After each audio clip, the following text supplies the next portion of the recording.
All right. These examples are going to use the quadratic formula to solve. And we will also be using the calculator to check the solution. The first example is 3x squared minus 2x minus 2 equals 0.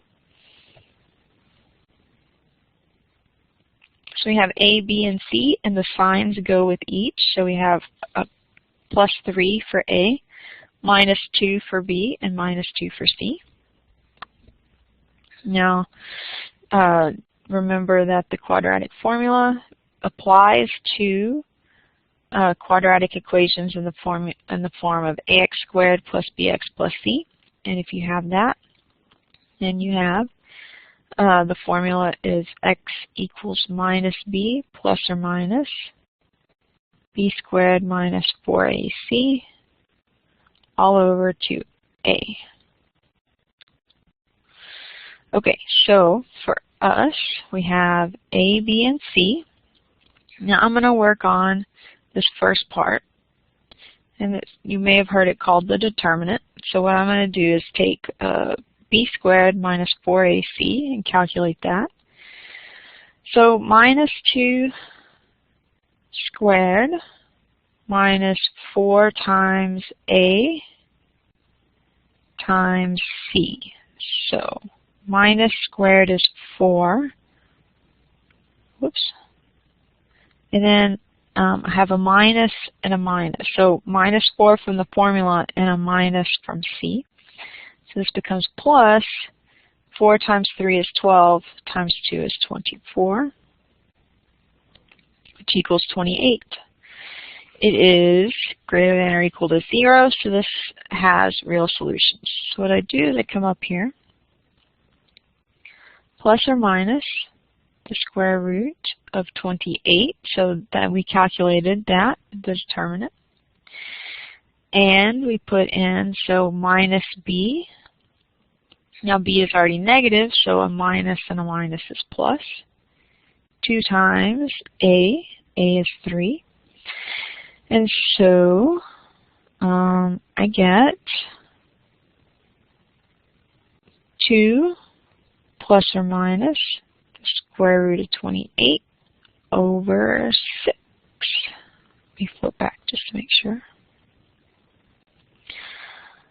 Okay, now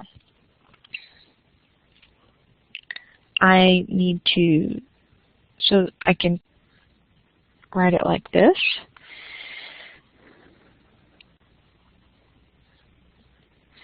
Okay, now I need to think about simplifying the square root here. So we get 4 times 7 is 28. So square root of 4, square root of 7, that's equal, square root of 4 is equal to 2. So I can rewrite this as 2 plus 2 square root of 7 all over 6. I can factor out the 2.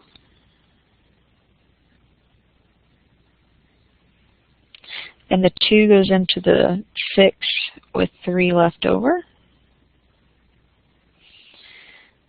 So the same thing here, only it's a minus. 2 minus 2 square root of 7 over 6. And that is going to reduce to 1 minus the square root of 7 over 3. And so that's our 2 solutions. I need to check, so I flip over to my calculator.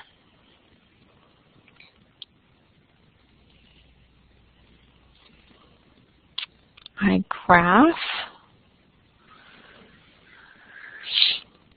3x squared minus 2x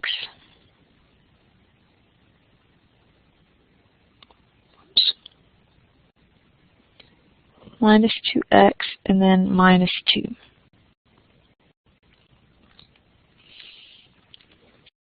So hit trace. Okay, and I know what my 2 solutions, well, I think I know what my 2 solutions are. So I pull up the trace, and what we get is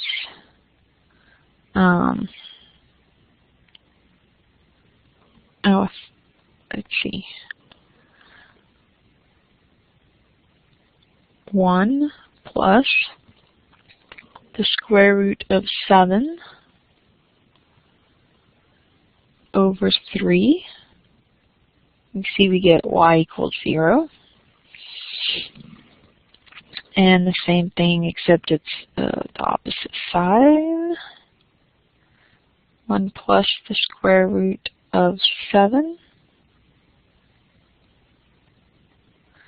divided by 3. Whoops, and of course that doesn't work because you saw me at the very end, I accidentally typed in the wrong thing. So 1 minus square root of 7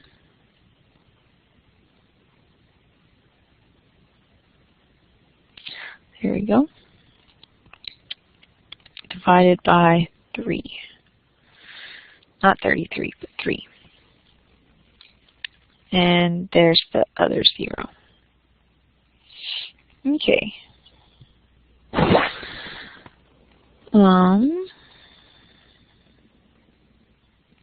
Next. Now this one, it looks like it ought to factor,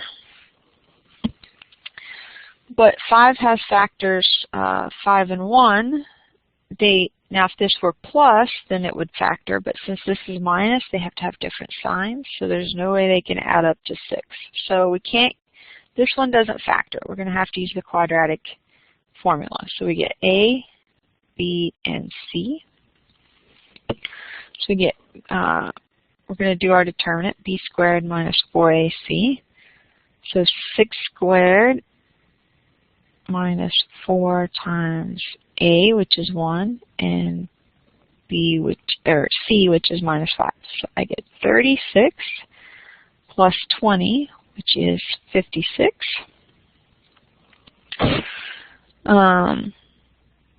So I get minus 6 for x, minus 6 plus or minus the square root of 56, all over 2. Now let's see, maybe I realize that 56 can be written as 4 times 34. Oh, what does that go in there? Let's see, 1. See, this is why calculators are so good. 4 times 14. So when I take the square root of that, I get minus 6 plus the square root of 4 square root of 14. It's plus or minus over 2.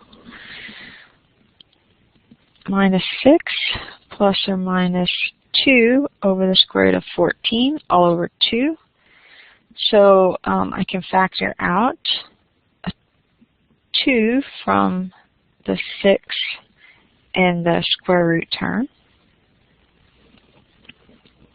It's going to leave minus 3 plus or minus the square root of 14 over 2. So the 2's cross off and I get minus 3 plus or minus the square root of 14. And I'm going to leave it at that.